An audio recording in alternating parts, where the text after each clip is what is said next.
പീറ്റും ക്രിസും അടിക്കാൻ നിൽക്കുന്നത് കാണിച്ചുകൊണ്ടാണ് ഈ എപ്പിസോഡ് തുടങ്ങുന്നത്. ഫ്രണ്ട്സ് ആണെന്ന കാര്യമെല്ലാം മറന്നേക്ക്, എന്നിട്ട് പരസ്പരം അടിച്ചു പിരിഞ്ഞോ എന്ന് കാതെ ദേഷ്യപ്പെടുമ്പോൾ അവര് കൈയെടുക്കുവാണ്. ക്രിസ് അവിടെ നിന്ന് പോകുമ്പോൾ പീറ്റും അവന്റെ പുറകെ തന്നെ പോകുന്നുണ്ട്. എന്നിട്ട് അവനെ പിടിച്ചു നിർത്തി നിനക്ക് ക്യൂവിനെ ഇഷ്ടമാണോ എന്ന് ചോദിക്കുമ്പോൾ ഇഷ്ടമാണെന്നാണ് ക്രിസ് അവനോട് മറുപടി പറയുന്നത്. ഇത് കേൾക്കുമ്പോൾ തന്നെ പീറ്റിന് ദേഷ്യം വരുന്നുണ്ട്. ഞങ്ങൾ ഏത് സ്റ്റേജ് വരെ എത്തിയെന്നല്ല നിനക്ക് അറിയേണ്ടത്. എന്നാൽ കേട്ടോ, എനിക്ക് അവളെ ഇഷ്ടമാണെന്ന് ഞാൻ അവളോട് പറഞ്ഞിട്ടില്ല. ഇനി പറഞ്ഞാലും അവൾ എന്നെ റിജക്റ്റ് ചെയ്യില്ല എന്ന് എനിക്ക് നല്ല ഉറപ്പുണ്ടെന്നവൻ പറയുന്നതും പീറ്റു ദേഷ്യത്തിൽ അവനെ നോക്കുവാണ്. ഇപ്പോൾ നിനക്കുള്ള ഉത്തരം കിട്ടിയില്ലേ? ഇനി എന്നെയും ക്യൂവിനെയും കുറിച്ച് മോശമായി സംസാരിക്കേണ്ട ആവശ്യമില്ലല്ലോ. നിനക്ക് അവളെ വെറുപ്പാണെന്നല്ല പറഞ്ഞത്, അതുകൊണ്ട് നിനക്ക് സന്തോഷം തരുന്ന ഒരു കാര്യം കൂടിയാണിതെന്നവൻ പറയുന്നതും പീറ്റവനെ അടിക്കാൻ നിൽക്കുന്നതും ക്യൂ അവിടേക്ക് വരുവാണ്. അവൾ ക്രിസിനോട് എന്തുപറ്റി, എന്തെങ്കിലും പ്രശ്നമുണ്ടോ എന്ന് ചോദിക്കുന്നുണ്ടെങ്കിലും ഒന്നുമില്ലെന്നാണ് അവൻ അവളോട് പറയുന്നത്. പാ വിളിച്ചത് കൊണ്ടാണ് അവളിപ്പോൾ ഗാദിയുടെ കഫയിലേക്ക് വന്നിരിക്കുന്നത്. എന്നാൽ ഞാൻ കൊണ്ടാക്കാമെന്ന് പറഞ്ഞ് ക്രിസ് അവളുടെ കൈ പിടിച്ച് അവിടെ നിന്ന് വിളിച്ചുകൊണ്ട് പോകുവാണ്. ഇത് കാണുന്നതും പീറ്റിന് ദേഷ്യം വരുന്നുണ്ട്. യഥാർത്ഥത്തിൽ അവനെ ദേഷ്യം പിടിപ്പിക്കാൻ തന്നെയാണ് ക്രിസ് അങ്ങനെ ചെയ്തത്. ഗാദ അവനെ ശാന്തനാക്കാൻ നോക്കുന്നുണ്ടെങ്കിലും പീറ്റ് അവനെ തട്ടിമാറ്റി സങ്കടപ്പെട്ട് അവിടെ നിന്ന് പോകുവാണ്. ക്രിസ് ക്യൂബിനെ അവളുടെ ഫ്രണ്ടിന്റെ അടുത്തിരുത്തി പോകാൻ നിൽക്കുമ്പോൾ ഗാദ അവിടേക്ക് വരുന്നുണ്ട്. അവനെ കാണുന്നതും ഞാനും പീറ്റും വഴക്കുണ്ടാക്കാൻ കാരണം ക്യൂ ആണെന്ന് അവളോട് പറയരുതെന്നാണ് അവൻ ഗാദയോട് പറയുന്നത്. ചായ അതിനു മുമ്പ് തന്നെ അത് പറഞ്ഞ കാര്യമൊന്നും അവൻ അറിയില്ലല്ലോ. ശരി, ഞാൻ പറയുന്നില്ല എന്ന് ഗാദയും സമ്മതിക്കുവാണ്. വീട്ടിലെത്തുന്നതും അവൾ കാരണമാണ് ക്രിസും പീറ്റും തമ്മിലുള്ള ഫ്രണ്ട്ഷിപ്പ് തകർന്നതെന്ന് ചായ പറഞ്ഞ കാര്യങ്ങളെക്കുറിച്ചാണ് ക്യൂ ആലോചിച്ചുകൊണ്ടിരിക്കുന്നത്. അവർക്കിടയിൽ തെറ്റിദ്ധാരണ മാറ്റാൻ അവൾ പീറ്റിനടുത്തേക്ക് പോകാൻ നിൽക്കുന്നുണ്ടെങ്കിലും അത് കൂടുതൽ പ്രശ്നമാകുമോ എന്ന് വിചാരിച്ച് അവൾ അത് വേണ്ട എന്ന് വെക്കുവാണ്. ഈ സമയം ക്യൂവിനോട് ക്രിസിനെ കുറിച്ച് സംസാരിക്കാൻ പീറ്റും അവളുടെ റൂമിനടുത്തേക്ക് വരുന്നുണ്ടെങ്കിലും പിന്നെ വേണ്ട എന്ന് വെച്ച് അവൻ പുറത്തു തന്നെ നിൽക്കുവാണ്. പിറ്റേ ദിവസം രാവിലെ ഭക്ഷണം കഴിക്കാനായി ആദ്യം എത്തുന്നത് പീറ്റാണ്. ടാങ് അവന് ഫുഡ് വിളമ്പി കൊടുക്കുന്നതും നിന്റെ കുക്കിംഗ് സ്കില്ലെല്ലാം കൂടിയല്ലോ, നല്ല ടേസ്റ്റ് ഉണ്ടെന്ന് അവൻ പറയുമ്പോഴാണ് അതെല്ലാം ക്യൂവാണ് ഉണ്ടാക്കിയെന്ന കാര്യം അവൾ അവനോട് പറയുന്നത്. അപ്പോഴേക്കും അച്ഛനും ക്യൂവും അവിടേക്ക് വരുന്നുണ്ട്. അവളെ കാണുന്നതും വെറുതെയല്ല ഇത് വായിൽ വെക്കാൻ കൊള്ളാത്തതെന്ന് പറഞ്ഞ് പീറ്റ് ഫുഡ് കഴിക്കുന്നത് നിർത്തുവാണ്. ക്യൂ ഫുഡ് കഴിക്കാൻ ഇരിക്കുന്നതും അവൻ അവിടെ നിന്ന് എണീറ്റ് പോകുവാണ്. നമുക്കെല്ലാം ഒരുമിച്ച് ഓഫീസിലേക്ക് പോകാമെന്ന് അച്ഛൻ പറയുന്നുണ്ടെങ്കിലും ഞാൻ ഒറ്റയ്ക്ക് പോയിക്കോളാമെന്നാണ് പീറ്റ് അച്ഛനോട് പറയുന്നത്. ഓഫീസിലെത്തുന്നതും പീറ്റ് വർക്ക് ചെയ്യാൻ തുടങ്ങുവാണ്. എന്നിട്ട് ക്യൂവിന്റെ ഓഫീസിലേക്ക് പോയി അവൾ എന്താ ചെയ്യുന്നതെന്ന് നോക്കുമ്പോൾ അവനിങ്ങനെ എത്തി നോക്കുന്നത് ക്യൂ കാണുന്നുണ്ട്. അവൾ ഡോർ തുറക്കാതെ എന്താ എന്റെ പ്ലാൻ മോഷ്ടിക്കാൻ വന്നതാണോ എന്ന് സ്റ്റിക്ക് നോട്ടിൽ എഴുതി ഡോറിൽ ഒട്ടിക്കുവാണ്. ഇത് കാണുന്നതും പീറ്റും ഒരു നോട്ട് എടുത്തുകൊണ്ട് വരുന്നുണ്ട്. എന്നിട്ട് എനിക്കിപ്പോഴും തോൽവി സമ്മതിക്കാനായില്ല എന്നാണ് അവൻ അവളോട് തിരിച്ചു ചോദിക്കുന്നത്. ഞാൻ ഒരിക്കലും തോൽവി സമ്മതിക്കാൻ പോകുന്നില്ല എന്നവൾ പറയുമ്പോൾ നീ കാത്തിരുന്ന് കണ്ടോ എന്നവൻ ഡോറിൽ എഴുതുന്നതും നീ അത് സ്വപ്നം കാണുകയേ ഉള്ളൂ എന്നാണ് ക്യൂ തിരിച്ചു എഴുതുന്നത്. എന്നിട്ടൊരു കുട്ടിശാത്തന്റെ തലയും വരച്ച് അവനെ കളിയാക്കുമ്പോൾ പീറ്റ് ദേഷ്യപ്പെട്ട് അവിടെ നിന്ന് പോകുവാണ്. വർക്കൊക്കെ കഴിഞ്ഞ് അവൾ ക്രിസിന്റെ അടുത്തേക്ക് പോകുമ്പോൾ ചായക്കുണ്ടാക്കി കൊടുത്ത അതേ ഡിഷ് തന്നെ അവൻ ക്യൂവിന് ഉണ്ടാക്കി കൊടുക്കുന്നുണ്ട്. എന്നിട്ട് അവളുടെ വർക്കും നോക്കി വരുത്തേണ്ട മാറ്റങ്ങളെല്ലാം അവൾക്ക് പറഞ്ഞു കൊടുക്കുവാണ്. ക്യൂ അതെല്ലാം കേൾക്കുന്നത് കാണുമ്പോൾ ഞാൻ പറയുന്നതെല്ലാം നീ അതുപോലെ വിശ്വസിക്കുന്നുണ്ടല്ലോ, ഞാൻ നിന്നെ ചതിക്കുമോ എന്ന പേടിയൊന്നും നിനക്കില്ല എന്ന് ക്രിസ് അവളോട് ചോദിക്കുന്നുണ്ട്. നീ പറയുന്നതെല്ലാം ഞാൻ ശരിവെക്കുന്നത് അതെല്ലാം ശരിയാണെന്ന് എനിക്ക് തോന്നുന്നത് കൊണ്ടാണ്, അല്ലാതെ നിന്നെ കണ്ണടച്ച് വിശ്വസിക്കുന്നതല്ല. പിന്നെ നീ വളരെ നല്ല ഒരാളാണെന്നാണ് എനിക്ക് തോന്നിയിട്ടുള്ളത്. അങ്ങനെ ഒരാള് എന്നെ എന്തിനാ ചതിക്കുന്നത്? ഞാൻ ഈ കോമ്പറ്റീഷനിൽ തോറ്റുപോയാലും നിനക്കൊന്നും കിട്ടാനില്ലല്ലോ, പിന്നെ ഞാനെന്തിനാ അതാലോചിച്ച് പേടിക്കുന്നത് എന്ന് തിരിച്ചു ചോദിക്കുന്നത് കേൾക്കുമ്പോൾ ക്രിസ് ചിരിക്കുവാണ്. അടുത്ത ദിവസം തന്നെ ബോർഡ് മെമ്പേഴ്സിന്റെ മീറ്റിംഗ് നടക്കുന്നുണ്ട്. അവിടെ വെച്ചാണ് ക്യൂവും പീറ്റും അവരുടെ പ്ലാൻ പ്രസന്റ് ചെയ്യേണ്ടത്. ക്യൂ ആകെ ടെൻഷൻ അടിച്ച് പീറ്റിനെ നോക്കുമ്പോൾ അവൻ ചിരിച്ചുകൊണ്ട് അകത്തേക്ക് കയറി പോകുവാണ്. അങ്ങനെ മീറ്റിംഗ് തുടങ്ങുവാണ്. ആരാ ആദ്യം പ്രസന്റ് ചെയ്യുന്നതെന്ന് ചോദിക്കുമ്പോൾ പീറ്റ് അവൻ ചെയ്യാമെന്നാണ് പറയുന്നത്. ക്യൂ ആകെ പേടിച്ചിരിക്കുന്നത് കാണുമ്പോൾ അച്ഛൻ അവളുടെ കയ്യിൽ പിടിച്ച് ആശ്വസിപ്പിക്കുവാണ്. ഇത് കാണുന്നതും പീറ്റിന് അതൊട്ടും ഇഷ്ടപ്പെടുന്നില്ല. അങ്ങനെ അവർ രണ്ടുപേരും അവരുടെ പ്ലാൻ പ്രസന്റ് ചെയ്യുന്നതും ബോർഡ് മെമ്പേഴ്സ് എല്ലാം ശരിക്കും ഇംപ്രസ് ആകുന്നുണ്ട്. എന്നിട്ട് അവരെ പുറത്തു നിർത്തി അവർ വോട്ട് ചെയ്യുവാണ്. രണ്ടുപേരുടെയും മാർക്കറ്റിംഗ് പ്ലാൻ ഒന്നിനൊന്നും മെച്ചമാണ്. അതുകൊണ്ട് രണ്ടുപേരും ഈ കോമ്പറ്റീഷനിൽ വിജയിച്ചതായി കണക്കാക്കുന്നു എന്നവർ പറയുമ്പോൾ ക്യൂവിന് ഒരുപാട് സന്തോഷമാകുന്നുണ്ട്. എന്നാൽ പീറ്റിനാകെ ദേഷ്യം വരുവാണ്. എല്ലാവരും പുറത്തു പോകുമ്പോൾ നിങ്ങളുടെ വാത്സല്യ മകൾ തോൽക്കാതിരിക്കാൻ വേണ്ടി നിങ്ങൾ മനഃപൂർവ്വം റിസൾട്ട് മാറ്റിയതല്ല എന്നാണ് പീറ്റ് അച്ഛനോട് ചോദിക്കുന്നത്. ഞാനെന്തിനാ അങ്ങനെ ചെയ്യുന്നത്, അവന് വോട്ട് ചെയ്യുന്നത് നീയും കണ്ടതല്ലേ, ഞാനിതിലൊന്നും ചെയ്തിട്ടില്ല എന്നൊക്കെ അച്ഛൻ പറയുന്നുണ്ടെങ്കിലും പീറ്റ് അതൊന്നും വിശ്വസിക്കുന്നില്ല. ഇവിടേക്ക് വരുന്നതിന് മുമ്പേ നിങ്ങൾ അവരോട് പറഞ്ഞിട്ടുണ്ടാകുമെന്ന് അവൻ പറയുമ്പോൾ അങ്ങനെ കള്ളത്തരം കാട്ടി എന്നെ ചെയ്യിപ്പിക്കേണ്ട ആവശ്യമൊന്നും അച്ഛനില്ല, ഞാനത്ര നന്നായിട്ടാ പ്രസന്റ് ചെയ്തതെന്ന് നീയും കണ്ടതല്ലേ എന്നവൾ പറയുന്നുണ്ടെങ്കിലും നീ അതിലും വലിയ നുണയത്തിയാണെന്ന് അവൻ പറയുന്നത് കേൾക്കുന്നതും ക്യൂവിന് ദേഷ്യം വരുവാണ്. നീയും ഒട്ടും മോശമല്ലല്ലോ, നിനക്ക് നന്നായി പെർഫോം ചെയ്യാൻ കഴിയുന്ന ഒരു ഫീൽഡിൽ ഒന്നും അറിയാത്ത എന്നോട് മത്സരം വെക്കുക. അങ്ങനെയാണെങ്കിൽ നമുക്ക് കുക്കിങ്ങിലും ഒരു മത്സരം വെക്കാം, എന്നിട്ട് അതിൽ ആരാ ജയിക്കുന്നതെന്ന് നോക്കിയാലോ എന്നവൾ പറയുന്നത് കേൾക്കുന്നതും ദേഷ്യത്തിൽ അവിടെ നിന്ന് പോകുവാണ്. അങ്ങനെ ക്യൂവിനെ കമ്പനിയിൽ നിന്ന് പുറത്താക്കണമെന്ന പീറ്റിന്റെ പ്ലാൻ പാടെ പരാജയപ്പെടുവാണ്.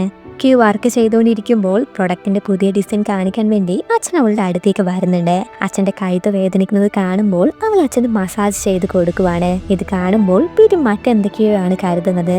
അവൻ പെട്ടെന്ന് തന്നെ വാതിൽ തുറന്ന് നോക്കുന്നതും ക്യൂ അച്ഛന് മസാജ് ചെയ്ത് കൊടുക്കുന്നത് കാണുന്നതും അവൻ ദേഷ്യത്തിൽ ആ റൂമിൽ നിന്നും പോകുവാണ്.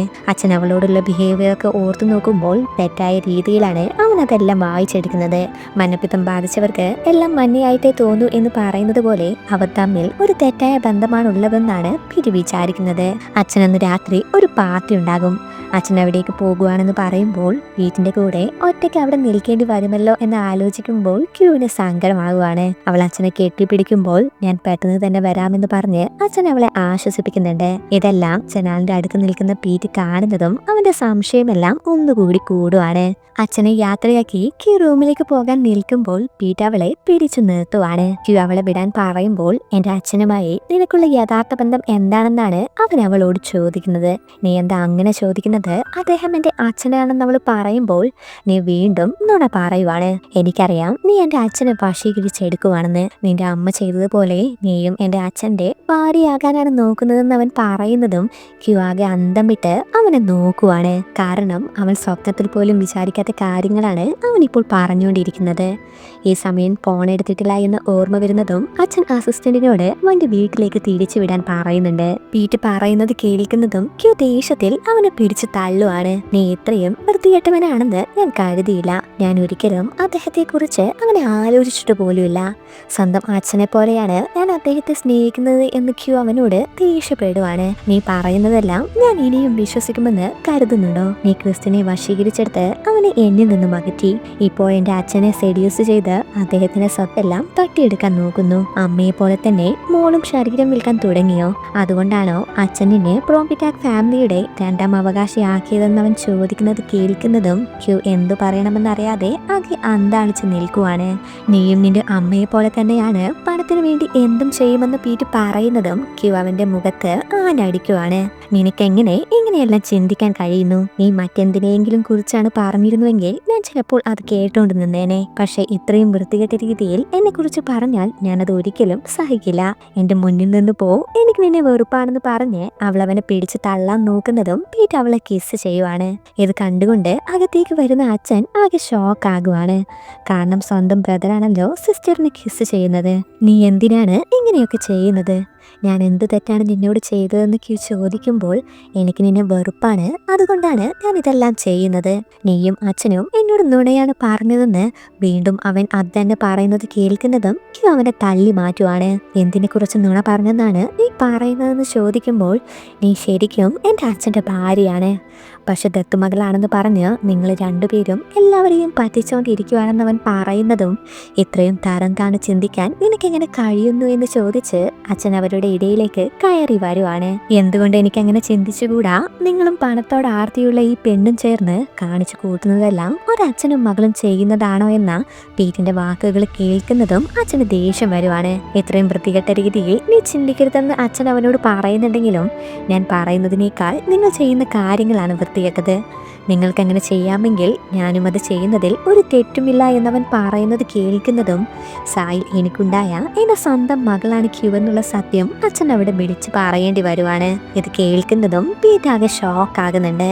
അവനേക്കാളും ഷോക്ക് ആകുന്നത് ക്യൂ ആണ്. ഞാനിത് വിശ്വസിക്കില്ല എന്ന് പീറ്റ് പറയുമ്പോൾ സത്യമാണെന്നാണ് അസിസ്റ്റന്റും അവനോട് പറയുന്നത്. പ്രഗ്നന്റ് ആണെന്ന് അറിഞ്ഞപ്പോൾ തന്നെ നിന്റെ അമ്മയുടെ ജീവിതത്തിന് ഒരു പ്രശ്നവും ഉണ്ടാകരുതെന്ന് കരുതിയാണ് സായ് എന്റെ അടുത്ത് നിന്നും ദൂരേക്ക് പോയത്. അതുകൊണ്ടാണ് മരിക്കുന്നത് വരെ അവൾ ഈ സത്യം നിങ്ങളോട് പറയാതിരുന്നത്.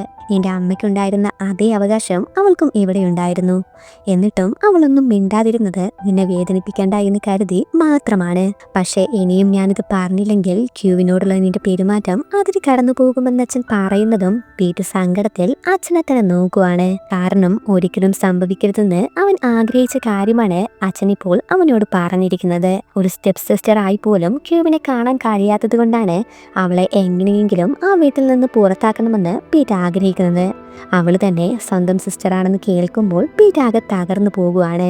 ഇനിയെങ്കിലും നിന്റെ മനസ്സിൽ നിന്ന് ഈ ദേഷ്യവും വെറുപ്പുമെല്ലാം എടുത്തു മാറ്റ്, അല്ലെങ്കിൽ നിന്റെ ജീവിതം ഒരു നരകമായി മാറുമെന്നച്ഛൻ പറയുമ്പോൾ നിങ്ങൾ ഇപ്പോൾ തന്നെ എൻ്റെ ജീവിതം അങ്ങനെ ആക്കി കഴിഞ്ഞിരിക്കുന്നു എന്ന് പറഞ്ഞ് പീറ്റ് അവൻ്റെ റൂമിലേക്ക് കയറി പോകുന്നതിനിടയിൽ നിറ കണ്ണുകളുമായി അവൻ ഒരു തവണ കൂടി ക്യൂവിനെ നോക്കുന്നുണ്ട്. എന്തു പറയണമെന്നറിയാത്ത അവസ്ഥയിലാണ് ക്യൂവ് നിൽക്കുന്നത്. അവൾക്കും പീറ്റിനെ ഇഷ്ടമായിരുന്നല്ലോ. അച്ഛൻ അവളോട് സംസാരിക്കാൻ വരുന്നുണ്ടെങ്കിലും കുറച്ചു നേരം ഞാനൊന്ന് തനിച്ചിരുന്നോട്ടെ എന്ന് പറഞ്ഞ് അവളും അവളുടെ റൂമിലേക്ക് കയറി പോകുവാണ്. റൂമിലെത്തുന്നതും പീറ്റ് അവിടെയുള്ള സാധനങ്ങളെല്ലാം എറിഞ്ഞു പൊട്ടിക്കുന്നുണ്ട്. ക്യൂവും അവളുടെ റൂമിലിരുന്ന് കരയുവാണ്. പിറ്റേ ദിവസം അച്ഛൻ ഭക്ഷണം കഴിക്കാൻ വരുമ്പോൾ അവർ രണ്ടുപേരും നേരത്തെ തന്നെ പോയി എന്ന് ടാങ് പറയുമ്പോൾ അച്ഛനും ഒന്നും കഴിക്കാതെ എണീറ്റ് പോകുവാണ്. ക്യൂ നേരെ അവളുടെ അമ്മയുടെ കല്ലറയിലേക്കാണ് വരുന്നത്. അവിടേക്ക് അച്ഛനും വരുന്നുണ്ട്. അപ്പോഴാണ് ഒരു ഫ്ലാഷ് ബാക്ക് കാണിക്കുന്നത്.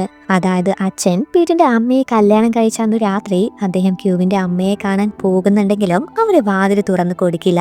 അദ്ദേഹം പോകുന്നില്ല എന്ന് കാണുമ്പോൾ മറ്റേ നിവർത്തിയില്ലാതെ ക്യൂവിന്റെ അമ്മ വാതിൽ തുറന്നു കൊടുക്കുവാണ്. അന്നു രാത്രി അദ്ദേഹം ക്യൂവിന്റെ അമ്മയുടെ കൂടെയാണ് കഴിയുന്നത്. അങ്ങനെയാണ് അവർ ക്യൂവിനെ ഗർഭം ധരിക്കുന്നത്. പിറ്റേ ദിവസം രാവിലെ തന്നെ അയാളോട് അവിടെ നിന്ന് പോകാനും ക്യൂവിന്റെ അമ്മ പറയുന്നുണ്ട്. നിങ്ങളെ കാത്തിരിക്കാൻ ഇപ്പോൾ മറ്റൊരാളുണ്ട്. എനിക്ക് ആരെയും വേദനിപ്പിക്കണമെന്നില്ല. ഞാൻ എങ്ങനെയെങ്കിലും നിങ്ങളെ മറക്കാൻ ശ്രമിച്ചോളാം എന്നൊക്കെ പറഞ്ഞ് ക്യൂവിന്റെ അമ്മ അദ്ദേഹത്തെ അവിടെ നിന്ന് പറഞ്ഞയക്കുവാണ്. പ്രഗ്നന്റ് ആണെന്ന് വിവരം അറിയുമ്പോൾ അച്ഛൻ വീണ്ടും ക്യൂവിന്റെ അമ്മയെ കാണാൻ പോകുന്നുണ്ടെങ്കിലും ഇനിയൊരിക്കലും എന്നെ കാണാൻ വരരുതെന്നാണ് അമ്മ അയാളോട് പറയുന്നത്. ക്യൂ അമ്മയുടെ കല്ലറയിൽ ഇരുന്ന് കരയുന്നത് കാണുമ്പോൾ അച്ഛൻ അവളെ വിളിക്കുവാണ്. ആദ്യമേ നിന്നോട് സത്യം പറയാതിരുന്നതിൽ നീ എന്നോട് ക്ഷമിക്കണം. ഞാൻ ഒരിക്കലും നിന്നെയും അമ്മയെയും ഉപേക്ഷിച്ചിട്ടില്ല. ദൂരെയായിരുന്നുവെങ്കിലും നിങ്ങളുടെ എല്ലാ കാര്യങ്ങളും ഞാൻ അന്വേഷിക്കാറുണ്ടായിരുന്നു എന്ന് അച്ഛൻ പറയുമ്പോൾ ഞാൻ ജനിച്ചത് കാരണം ഒരുപാട് പേർക്ക് വേദന അനുഭവിക്കേണ്ടി വന്നില്ലേ എന്നാണ് അവൾ അച്ഛനോട് തിരിച്ചു ചോദിക്കുന്നത്. നീ ജനിച്ചത് എനിക്ക് നിന്റെ അമ്മയെ അത്രയും ഇഷ്ടമായതുകൊണ്ടാണ്. ഞങ്ങളുടെ സ്നേഹത്തിന്റെ അടയാളമാണ് നീ എന്ന് പറയുമ്പോൾ അപ്പോൾ പീറ്റിന്റെ അമ്മയെ അച്ഛൻ സ്നേഹിച്ചിട്ടേ ഇല്ല എന്നാണ് ക്യൂ അച്ഛനോട് തിരിച്ചു ചോദിക്കുന്നത്. എന്നെ കൊണ്ട് അതിന് കഴിഞ്ഞിട്ടില്ല എന്ന് പറയുമ്പോൾ ഇപ്പോഴാണ് എനിക്ക് മനസ്സിലായത് എന്തുകൊണ്ടാണ് പീറ്റ് ഞങ്ങളെ ഇത്രയും വെറുക്കുന്നതെന്ന്. അവന്റെ അമ്മ അത്രയും അനുഭവിച്ചിട്ടുണ്ട്. ഈ ജീവിതകാലം മുഴുവനും അവർ കണ്ണീരോടെയാകും ജീവിച്ചു തീർത്തത്. അവൻ എന്നെ വെറുക്കുന്നതിൽ ഒരു കുറ്റവും പറയാൻ കഴിയില്ല എന്ന് പറയുമ്പോൾ മോളും അവനെ പോലെ എന്നെ വെറുക്കുവാണോ എന്നാണ് അച്ഛൻ അവളോട് ചോദിക്കുന്നത്. എനിക്കിത് അക്സെപ്റ്റ് ചെയ്യാൻ കഴിയുന്നില്ല. എന്നാലും ഞാൻ ഒരിക്കലും എന്റെ അച്ഛനെ വെറുക്കില്ല. എങ്ങനെയെല്ലാം ആയിത്തീരാൻ നിങ്ങൾക്ക് നിങ്ങളുടേതായ കാരണമുണ്ടെന്ന് വിശ്വസിക്കാനാണ് എനിക്കിഷ്ടം. എന്നിട്ട് അച്ഛന്റെ കയ്യിൽ പിടിച്ച് ഞാൻ ഇത്രയും കാലം കാത്തിരുന്ന എന്റെ അച്ഛൻ നിങ്ങളാണെന്ന് അറിഞ്ഞതിൽ എനിക്ക് സന്തോഷം മാത്രമേ ഉള്ളൂ എന്നവൾ പറയുന്നത് കേൾക്കുന്നതും അച്ഛൻ അവളെ കെട്ടിപ്പിടിക്കുവാണ്. പീറ്റും അവന്റെ അമ്മയുടെ കല്ലറയിലേക്കാണ് പോകുന്നത്. അവിടെ വെച്ച് അവൻ അവന്റെ അമ്മയെ കുറിച്ച് ആലോചിക്കുവാണ്. പീറ്റ് കുഞ്ഞായിരുന്ന സമയത്ത് അമ്മ അവരുടെ കല്യാണ ആൽബം നോക്കി കരയുന്നത് അവൻ കണ്ടിരുന്നു. ഞങ്ങളുടെ കല്യാണം കഴിഞ്ഞ അന്ന് രാത്രി തന്നെ നിന്റെ അച്ഛൻ എന്നെ തനിച്ചു വിട്ട് അവളെ കാണാനാണ് പോയത്. അന്നു മുതൽ നീ ജനിക്കുന്നത് വരെ ഒരു നരകത്തിൽ ജീവിക്കുന്നത് പോലെയാണ് എനിക്ക് തോന്നിയിരുന്നത്. മോനുള്ളത് കൊണ്ട് മാത്രമാണ് അമ്മ ഇപ്പോഴും ജീവിച്ചിരിക്കുന്നത് എന്നൊക്കെ അമ്മ പറഞ്ഞത് അവനിപ്പോൾ ഓർമ്മ വരുവാണ്. അച്ഛൻ കാരണം അവന്റെ അമ്മയ്ക്ക് അനുഭവിക്കേണ്ടി വന്ന കാര്യങ്ങളെ കുറിച്ച് ആലോചിക്കുമ്പോൾ പീറ്റിന് ദേഷ്യം വരുവാണ്. അച്ഛൻ ചെയ്ത തെറ്റിനെല്ലാം ഞാൻ അയാളെ കൊണ്ട് അനുഭവിപ്പിക്കുമെന്ന് അവിടെ വെച്ച് അവൻ അമ്മയോട് പ്രോമിസ് ചെയ്യുന്നുണ്ട്. കമ്പനിയിൽ വെച്ച് ക്യൂ പീറ്റിനെ കാണുന്നുണ്ടെങ്കിലും അവനൊന്നും മിണ്ടാതെ അവിടെ നിന്ന് പോകുവാണ്. ഓഫീസിലെത്തുന്നതും ഡോറിൽ എഴുതിയിരിക്കുന്നതെല്ലാം കാണുമ്പോൾ ക്യൂവിനാകെ വിഷമമാകുവാണ്. അപ്പോൾ തന്നെ അവൾ അതെല്ലാം തുടച്ചു കളയുന്നുണ്ട്. പീറ്റ് ബാൽക്കണിയിൽ പോയി നിൽക്കുമ്പോൾ അച്ഛൻ അവന്റെ അടുത്തേക്ക് വരുവാണ്. അദ്ദേഹം എന്തെങ്കിലും പറയാൻ നിൽക്കുമ്പോഴേക്കും നിങ്ങളുടെ ക്ഷമയൊന്നും എനിക്ക് കേൾക്കേണ്ട. നിങ്ങൾ ചെയ്ത ഒരു കാര്യവും ക്ഷമ അർഹിക്കുന്നില്ല എന്നാണ് പീറ്റ് അയാളോട് പറയുന്നത്. പിന്നെ ഞാൻ എന്താ ചെയ്യേണ്ടതെന്ന് ചോദിക്കുമ്പോൾ എനിക്ക് ക്യൂ എന്ന് പറയുന്ന ഒരു അനിയത്തിയെ വേണ്ട. എന്താ നിങ്ങളെ കൊണ്ട് അത് കഴിയുമോ എന്ന് പീറ്റർ അച്ഛനോട് ദേഷ്യപ്പെടുവാണ്. നിനക്ക് ഇഷ്ടപ്പെട്ടാലും ഇല്ലെങ്കിലും ക്യൂ നിന്റെ അനിയത്തിയാണ്, അതാണ് സത്യം, അത് മാറ്റാൻ കഴിയില്ല എന്ന് അച്ഛൻ പറയുമ്പോൾ അവളെ ഞാൻ ഒരിക്കലും എൻ്റെ അനിയത്തിയായി ആക്സെപ്റ്റ് ചെയ്യില്ല എന്നാണ് പീറ്റർ അച്ഛനോട് മറുപടി പറയുന്നത്. ഇതെല്ലാം നിങ്ങളുടെ തെറ്റാണ്, നിങ്ങളും അവളുടെ അമ്മയുമാണ് ഇതെല്ലാം തുടങ്ങി വെച്ചത്. നിങ്ങൾക്ക് രണ്ടുപേർക്കും നിങ്ങളുടെ സ്നേഹം വേണ്ടെന്ന് വെക്കാൻ തോന്നിയില്ല, അതുകൊണ്ടാണ് ഇങ്ങനെയെല്ലാം സംഭവിച്ചത്. ആ സ്ത്രീ ഇപ്പോൾ ജീവനോടെ ഇല്ലാത്തത് കൊണ്ട് അവളുടെ അമ്മ ചെയ്ത തെറ്റിന് ഞാൻ അവളെ കൊണ്ട് പ്രായച്ചിത്തം ചെയ്യിപ്പിക്കും. ഇത്തവണ നിങ്ങൾക്ക് എന്നെ തടയാൻ കഴിയില്ല എന്ന് പറഞ്ഞ് ദേഷ്യപ്പെട്ടാണ് പീറ്റർ അവിടെ നിന്ന് പോകുന്നത്. അവർക്ക് അന്നൊരു മീറ്റിംഗ് ഉണ്ടായിരിക്കും. അത് കഴിയുന്നതും പീറ്റർ പുറത്തേക്ക് ഇറങ്ങി പോകുവാണ്. ക്യൂ പുറത്തിറങ്ങുമ്പോൾ പീറ്റർ അവിടെ അവളെ കാത്തു നിൽക്കുന്നുണ്ടാകും. അവനെ കാണാത്തതുപോലെ ക്യൂ പോകുന്നതും പീറ്റർ അവളെ അവിടെ നിന്ന് വലിച്ചോണ്ട് പോകുവാണ്. മീറ്റിങ്ങിനിടയിൽ നീ ഒരു തവണ പോലും എന്റെ മുഖത്തേക്ക് നോക്കിയില്ലല്ലോ, നിനക്കെന്താ എന്നെ അത്രക്ക് വെറുപ്പാണോ എന്നാണ് പീറ്റർ അവളോട് ചോദിക്കുന്നത്. അവളൊന്നും പറയാതെ പോകുന്നത് കാണുമ്പോൾ പീറ്റർ അവളുടെ കൈ പിടിച്ച് വലിക്കുകയാണ്. എനിക്ക് നിന്നോട് സംസാരിക്കുന്നതേ ഇഷ്ടമല്ല, പിന്നെ നീ എന്തിനാ എന്നോട് പ്രശ്നത്തിന് വരുന്നതെന്നാണ് ക്യൂ അവനോട് തിരിച്ചു ചോദിക്കുന്നത്. ഞാൻ ചോദിച്ചതിന് ആദ്യം മറുപടി പറ എന്നവൻ പറയുമ്പോൾ അതെ, എനിക്ക് വെറുപ്പാണ്. ഇപ്പോൾ സന്തോഷമായില്ലേ എന്ന് പറയുമ്പോൾ എന്നാൽ കേട്ടോ, എനിക്ക് നിന്നോട് വെറുപ്പാണെന്ന് പറഞ്ഞ് പീറ്റർ ദേഷ്യത്തിൽ അവളുടെ നേരെ നടന്നടുക്കുന്നതും ക്യൂ സ്റ്റെയർ കേസിൽ നിന്ന് വീഴാൻ പോകുവാണ്. പീറ്റർ അപ്പോൾ തന്നെ അവളെ പേടിക്കുന്നുണ്ട്. ഇവിടെ നിന്ന് വീണാൽ നിന്റെ കഴുത്തൊടിയും, എന്താ കാണണോ എന്ന് ചോദിക്കുമ്പോൾ എന്നാലങ്ങ് വിട്ടേക്ക്, അതോടെ ഇതെല്ലാം അവസാനിക്കുമല്ലോ എന്നവൾ പറയുന്നത് കേൾക്കുമ്പോൾ ദേഷ്യം വരുന്നതും പീറ്റർ അവളെ താഴേക്ക് തള്ളിയിടുന്നത് പോലെ കാണിക്കുന്നുണ്ടെങ്കിലും പിടിച്ച് കയറ്റുവാണ്. നീ ഇപ്പോൾ തന്നെ മരിക്കാൻ പാടില്ല, നിന്റെ ജീവിതകാലം മുഴുവനും നീ നരകയാതന അനുഭവിക്കണം, എന്നാലേ എനിക്ക് സമാധാനമാകുള്ളൂ എന്ന് പീറ്റർ പറയുമ്പോൾ ക്യൂ ഒന്നും മനസ്സിലാകാതെ അവനെ തന്നെ നോക്കി നിൽക്കുവാണ്. അവിടെ വെച്ച് ഈ ഒരു എപ്പിസോഡ് അവസാനിക്കുവാണ്.